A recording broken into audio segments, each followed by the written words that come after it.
रवा लाडू म्हटलं की सर्व गृहिणींचा मोठा प्रश्न म्हणजे पाक कसा बनवायचा.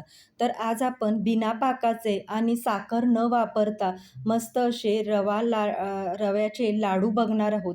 अगदी मऊसूत आणि दाणेदार हे असे लाडू आज आपण ह्याच्यात सिक्रेट पदार्थ वापरणार आहोत. तर व्हिडिओ शेवटपर्यंत नक्की बघा. नमस्कार, यम्मी कुकिंग विथ पूजामध्ये आपले स्वागत आहे.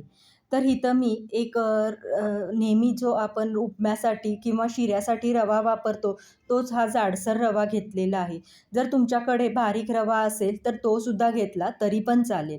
आता हा रवा आहे, तो जाडसर असल्यामुळे मी मिक्सरच्या भांड्यामध्ये ह्याला 1-2 वेळा पल्स मोडवर फिरवून घेणार आहे. म्हणजे ह्याची कन्सिस्टन्सी आहे ती अगदी बारीक रव्यासारखी होईल. जर तुमच्याकडे बारीक रवा असेल, तर तुम्ही हा मिक्सरमध्ये नाही फिरवला तरी पण चालेल. आता त्याच